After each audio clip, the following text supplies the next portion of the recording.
Welcome to Holistic Hive Podcast. I'm one of your hosts, Dr. Christina Stitcher, and I'm joined with Dr. Lawrence Hapley, Dr. Mark Kennington, and I am very excited for us to get into season 2 and really introduce what we're doing. We have had a massive break, not just time-wise, but what we've done. So I want to give you guys an update first, which you guys have been part of and so exciting. We've actually moved our practice, so our clinic is now located in a different area. We grew the size that we're in. We fully incorporated Holistic Hive into the space, and we now have additional providers, not only as part of the hive, but also physically within the clinic and within the space of having it. So we are so excited for where we're going this next year. So I want to really introduce what and why we wanted to get together today. So this is Dr. Mark Kennington. He's a chiropractor, and yet his focus is going to be unique within our practice. And so I want to first say thank you for being here, being part in the practice, being part of the hive, and please introduce yourself to everyone. So Mark Kennington, I actually grew up here in Utah. Love the mountains, love the scenery of Utah. That's really what brought my wife and I back, because we just love the energy that the nature brings to it. Did my internship here when I was in school. Fell in love with what y'all were doing, and then learned functional medicine, nutrition. So I did my master's in functional nutrition. That's been a big part of me working with patients is getting down to the root cause of where their issues really are instead of just focusing on the symptoms. And so that's taken me down a whole road by itself on that. So you want to start? I've got a whole bunch of questions brewing. Let's do it. Okay, so I look at this going, obviously, foundation versus chiropractic, which in my mindset, I'm going to assume that means that we focus on the nervous system, focus on the body working better from inside. Take me through really not only the obvious answer, which is, of course, what we eat completely matters, but take it further of why functional nutrition versus just traditional pyramid ADA recommendations where like I think people get lost because there's so much confusion or potential for confusion. So really, if you start looking at the history of where the pyramid even came from, right, where all that started with Eisenhower when he was a president, had a heart attack. They looked at what he ate. He happened to eat a hamburger, a few nights before, and they said, oh, it must have been the hamburger that caused the heart attack. And that's what led Ansel Keys into his studies, and there's a lot of science that went into it, but then there was some flawed science that came out with the food pyramid. No one questioned the 4 packs of cigarettes he was smoking a day, so maybe that would cause a heart attack. So looking at the history of stuff is a big part of it. Going with the nervous system and how that plays a role with nutrition. It's really interesting because there's been a few studies that just came out recently of how they respond mentally and emotionally to food and how it affects the body. So a big aspect of me is, physically we have issues that we can pinpoint, but mentally, emotionally, and socially, there's also that aspect of that dives into it. So they had a group of people where they told them it would raise your cholesterol by 40 points. And they had another group that said it won't raise your cholesterol at all. They all eat the same food. Those who were told within 40 points were within 5. Wow. And so it shows how mentally and emotionally that nervous system takes on and can affect the body with it too. So I look at this, I'm going to take it back to you for this one, is that we look at the nervous system, we look at the power of thought. And yet as chiropractors, it's one of the biggest questions we keep on getting, which is what else can I be doing? And I think it starts with foundation, but where are we seeing the biggest gaps, especially within lifestyle? Well, particularly talking to someone off the street, and a new patient, I think it is that nervous system component, the chiropractic component. But the nervous system heals relatively quickly. And so by the time we've been doing this for a little while, they've been on the right schedule, getting the right kind of care, the rest of the health triangle, if you will, which I can get into a little bit, but we need to go other places. So real quickly, the health triangle is kind of the structural component. That's the physical stuff that's going on. Chiropractic largely falls underneath that because it is the communication between the different parts of the body. Then we have the nutrition, or what do we put into our body? How does our body use it? That type of thing. And then the mental emotional is the final corner. And so as I'm guiding patients on their health journey, I'm oftentimes looking for, okay, we've got that foundation. What can I add in? What's the biggest weakness in their system for them? really looking simply to that triangle. Is it a mental emotional thing? Then I'll give them some mental emotional stuff to do. But if it's a nutritional thing, it's daunting because, again, there's so much out there. The last thing I want personally for my patients is to have them have a pharmacy in their bag of 50 different supplements. We've all been there. Yep. We do this. But I don't necessarily want that for everybody, and I know a lot of patients don't want that. So having someone who can measure functional, how the body's using it, takes it even beyond, and why I'm really excited to start working with you, Dr. Mark, even more. And I look at this because so many times I say, okay, where can I start? And yes, I can tell you all the different foods that you should be eating and all the healthy foods, but what if they're allergic to certain foods? And so I guess that's where I say, like, why does it matter that someone works with functional nutritionists, especially someone who tests? Well, because it's personalized. So that's why a lot of people can follow one diet, works for someone, it doesn't work for someone else. There's people who have tried 5, 6 different diets. Hey, nothing's working for me. They're just missing really small components that would make all the difference for them. And it's nothing that you have to change your entire lifestyle about. It's just a few little things. For example, working with a diabetic patient, they were eating all the right foods that they were told to eat. Well, what they were doing is just eating too much at the beginning of the day. And that set the insulin off, that set the glucose off first thing in the morning, and they struggled the rest of the day. So we just changed a little bit in the morning time, and they haven't had a problem ever since. So there's the individualized component of it. That's what I really enjoy, is finding out what's going to work with your body and why it's going to work with that body.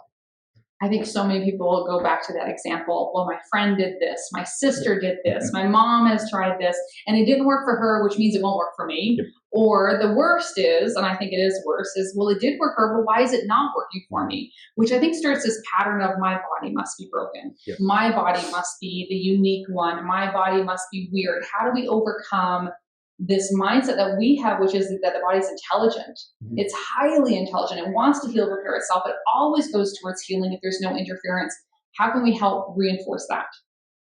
That's where I really like to get involved with, therapists and other opportunities of people who have a different side of medicine that can help in that aspect of it, because maybe there's a mental component or a mental block to that issue.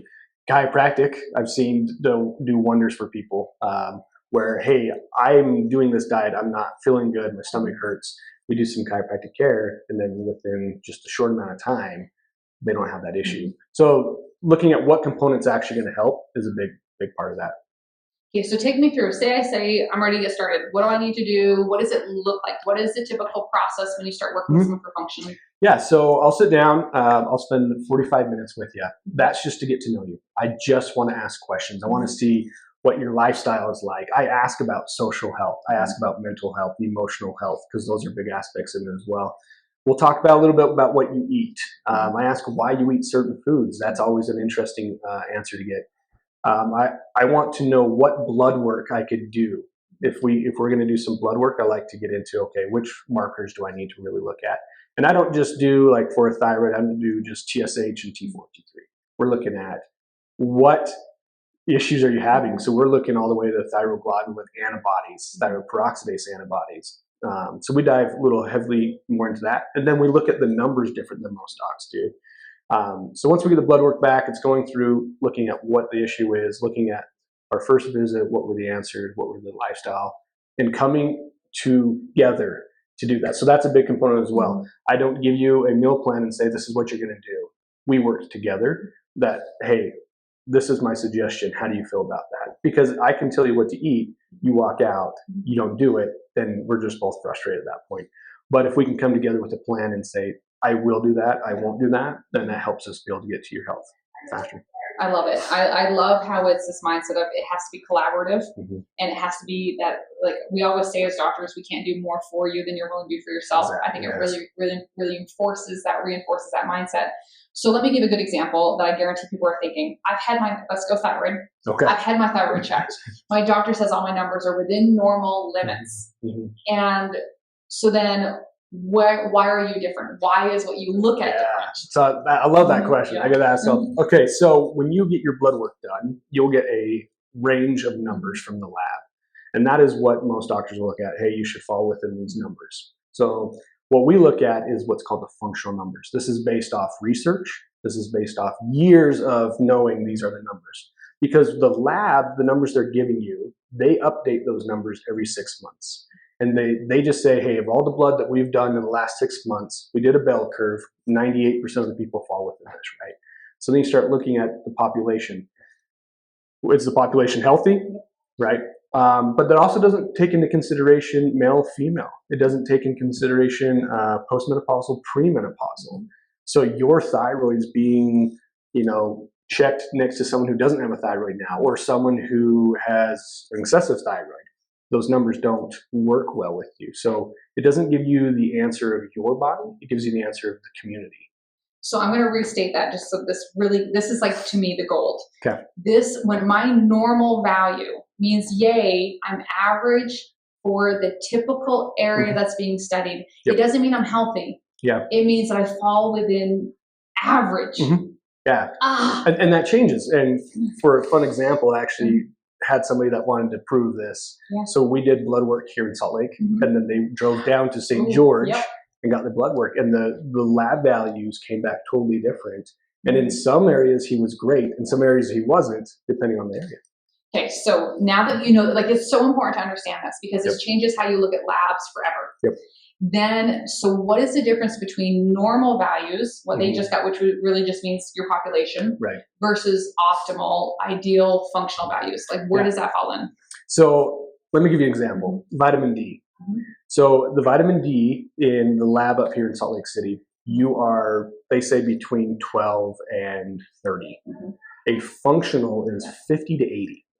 And so you have people who are 15 or 20, and they're saying, I don't have energy, I'm depressed, I have anxiety. There's a lot of components that go with that, right? You just get them on vitamin D, and they start feeling better immediately because they were so low, but they were within lab value. Which means if they're in lab values, I'm going to take this further because I will say it so you guys don't get in trouble.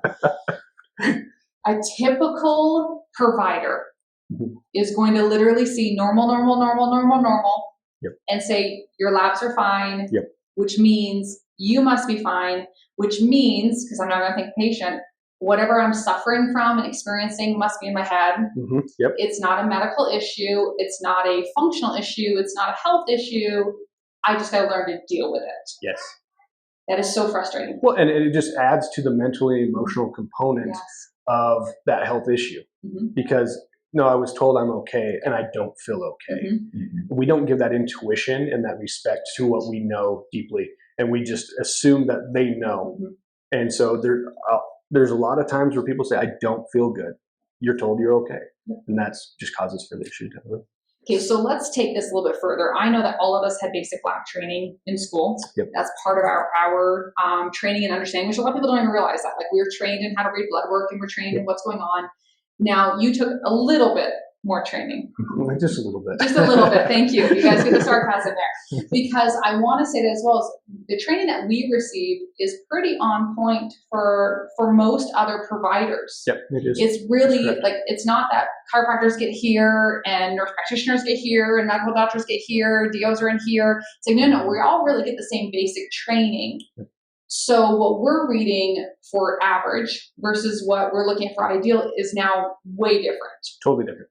And it even goes back to nutritional training. So I'm asking a 3-part, 2-part, 12-part, I don't know.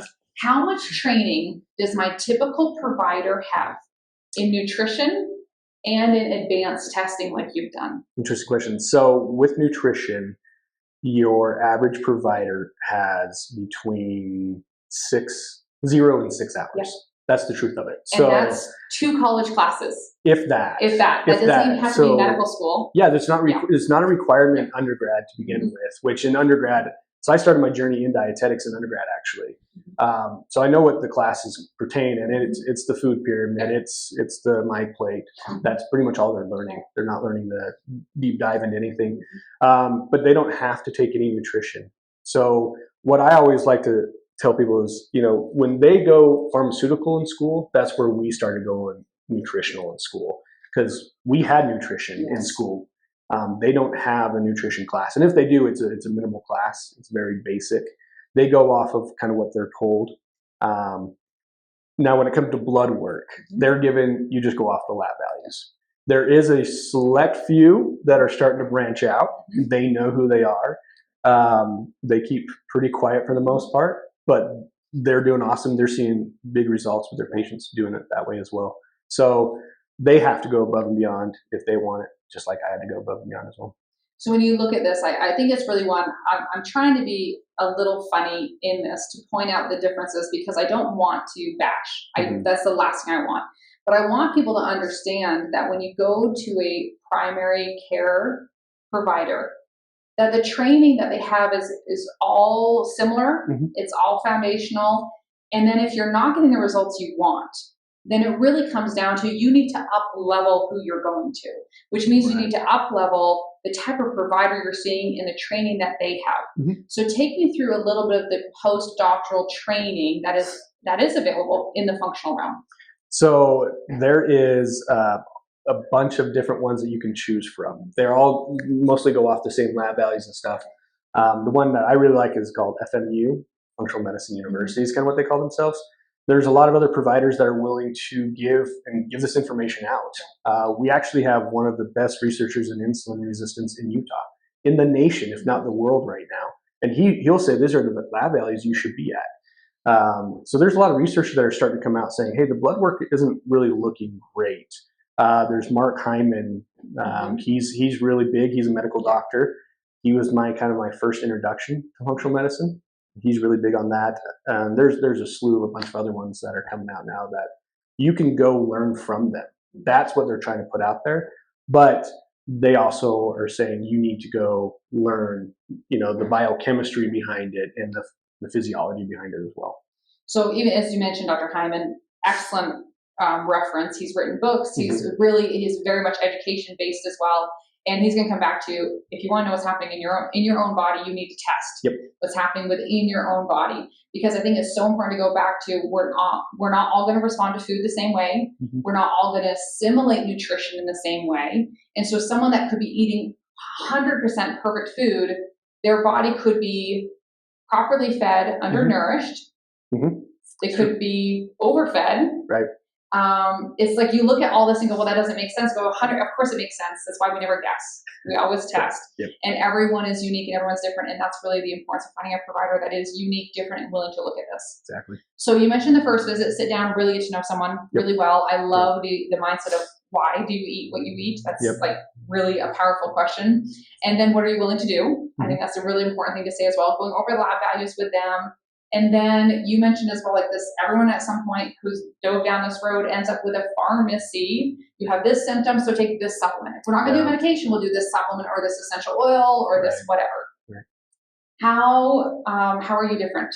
So the symptom is not what we're going after. So I would say it's if your fuel pump went out in your car, you don't add more gas to try to make it work more, right? And that's what a lot of times the pharmaceutical companies are doing. They're adding more gas to fuel pumps the problem. So we get to the fuel pump. So the difference in that is teaching you how to understand what's happening in your body so you can fix it yourself. It's educating yourself. It's educating the patient that how they can help themselves. That's what takes the longest though, right? Because I'm taking 8 years of knowledge and I'm trying to give it to you real quickly. So it's looking at what is the problem to begin with. So if you have a thyroid problem, well, what is the thyroid? What does it even do? What's the process for it? If we can understand that, then it makes it easier to tackle. Diabetes is another one that if you understand what diabetes is, it's a lot easier to handle than you would think. So it's working that together to help understand and move along in that category.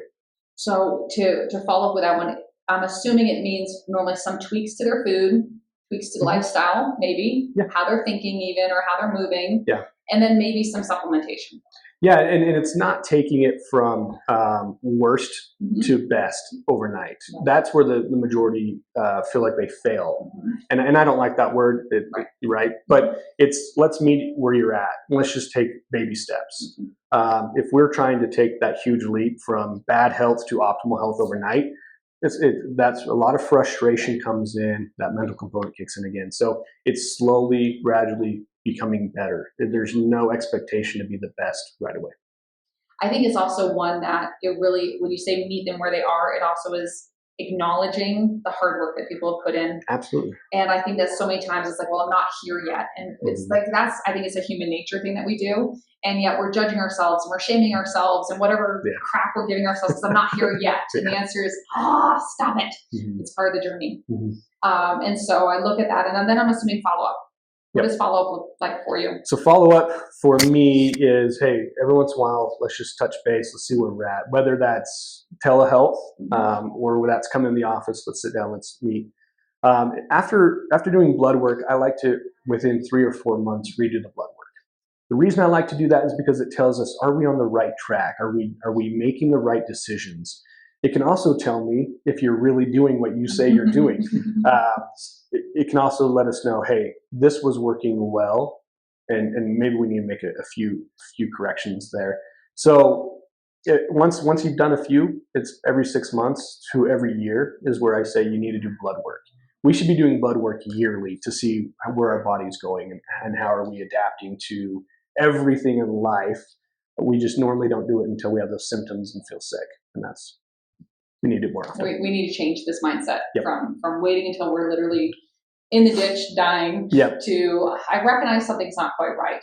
I want to flip it just a little bit and say these last few years, in a short word, have been unique. I've never seen anything like we've seen. I've been in practice for almost 19 years now, we're right at 19 this next month, and it's shocking what has happened. I'd be curious what you would say, Dr. Lawrence, for in the last few years, where do you feel like that zone of adaptability has really been stressed the most? I think for most people, it's shrunk. We're all obviously under different kinds of stresses. We're in different places in our lives, but the overwhelm that everyone's going through is normally, you have a good range like this. It's like, I can handle stress. As long as it stays in here, I'm okay. Everybody's already they're starting at the top of that range and can only go up as new things add on. And so I was looking at some numbers from some brain scan people and their percentages of who's overwhelmed versus underwhelmed. 5 years ago, it was about 10% were underwhelmed, 90% were overwhelmed. Now it's 2% underwhelmed. And so we're all hitting that gas pedal hard on the floor just to make it through a day. And there is no more to give. And so the body starts breaking down, the brain, the mind, everything starts breaking down when you put it under that much load for that long too, because the timeline's a huge part of this as well. And so just everything in the body can't do what it's supposed to do, the basics, let alone meet some of these more advanced challenges that we're asking of it to do in our society and the way it's gone. And the one thing that I'm seeing that's happening, I'll be curious what you guys say on this, is we've got this zone is now so short that it truly isn't, I can plan for this next thing, or I have anything left in my gas pedal for this other thing that may be unexpected. It's that I'm using it up for today. But what we're also seeing is like that people are sometimes being confronted, and I'm using that word on purpose, with an option for their health, a viable solution. And because this zone is so tight, it's like now we're immediately put into overwhelm, or we choose to go into overwhelm, and it's like then we freeze. And I've never seen freeze like I've seen it now. And so I would love to really finish on this note is, how do we help people get through freeze? How do we help them realize what is a good choice for my health? What can I do? Or where do I start? Because sometimes when people sit down in our practice, it's like there's a lot to it. And the answer is yes, but I'm going to hold your hand through that process. But how can we help people understand that sometimes these big decisions that do need to be made are exactly the right decision you need? It's like, what would you guys say, or what would you think would be advice that we can give as people are saying, I really want to make a change. I know it actually may take some time, some effort, some involvement and some investment within this, but how can I prepare myself mentally? How can I prepare my body? What would you say maybe top 1 or 2 things to do? For me, first thing that comes to the thought is understanding that coming here, you would actually have providers that are willing to meet you where you're at and be your advocate for you. We're not expecting the world. We're just expecting you to come as you are and let us work with you. where others feel almost like when they go and see a provider, they have to do it or they're going to be so disappointed in me. And that's not the case here at all. We're here to love and support and help you on all categories of health, not just physical health. Coming into it, preparing yourself, really coming in is that's the big part. Preparing yourself would be, I know there's something I can do, and being open to some suggestions and ideas, but advocating for yourself as well as, no, I don't feel good. This is what I need to do. So fight for yourself. And I love that the mindset that I'm hearing when you say prepare is also prepare this can be a journey. It's like if you're really thinking that one visit is going to fix everything, it's like, yeah, that sounds lofty and kind of out there because it really is. It's like there's now so much more going on. So giving ourselves permission, and even like the pep talk of I'm starting the process or I'm continuing the process, and it's going to be a process that's not going to be fixed in one visit, and that's totally okay. Anyone who promises me one visit to fix it probably isn't going to actually fix anything. What would be something you didn't suggest? Well, it was funny because this journey was the main thing I was going to answer with, so you guys stole it. But because just acknowledging that it is a journey is it's a game changer and a mind changer. In addition to that, I think also acknowledging how powerful your body is, how amazing it is, and it's designed to function at a whole different level than what most people are functioning at. And we get to see it as providers because we get this overview of an entire practice, a whole population. But I think for the individuals, it's sometimes critical to acknowledge that maybe your body is broken, maybe it isn't, but it's doing an amazing job right now, and I'm going to support it, and I'm going to love on it, and I'm going to do what it needs to take it to where I want it to be. And just that grace, that space, that acknowledgement of your body is amazing is, again, another mind changer, game changer in this whole journey to health. I would add, too, that part of that comes from us seeing everyone as an individual instead of comparing you to the community or comparing you to someone else who sees you as an individual, and that's a big component to it. So I'm going to wrap up a few of these to help out. I would look for a place that's individualized care, personalized care, going to really care for you as a person, understand you're an individual and you need to be loved on. I think that's one of the first, like really loved on. When we say we meet you where you are, it's because we're ready to serve and love on you. And then we want to take you to a solution. I think that's the other part is sometimes we hear black and white. If you want to get healthier, you need to do these things. I wouldn't necessarily say that's a bad thing. I would actually want a provider who's willing to give me and tell me the tough things that I need to hear so I can be properly informed to make these decisions. If I go to providers and they tell me everything I'm doing is fine, you're okay, nothing's wrong, and yet I know something's not right because they want to be my friend or they want to be friendly rather than be my provider. Sometimes that's one of the things that people come in going, well, I just wanted a friend. I go, my job is to be your doc and to be your doctor first and foremost and to really give you the information, the tools, the resources you need in order to make the best decision for your health and then the best time. And I think that's the final thing that I'll say is very much in our practice is the mindset of when you're ready, we're here. And I think that's a really beautiful place to practice from is it's not that you need to be here because we're going to force you to be here, coerce you to be here, all that stuff. It's like, no, when you're ready, we're here and we're here to show up and serve. And so I want to finish within the same thing of this mindset of empower the journey, acknowledge what's inside of you, and also realize that it's never too late. It's never too early.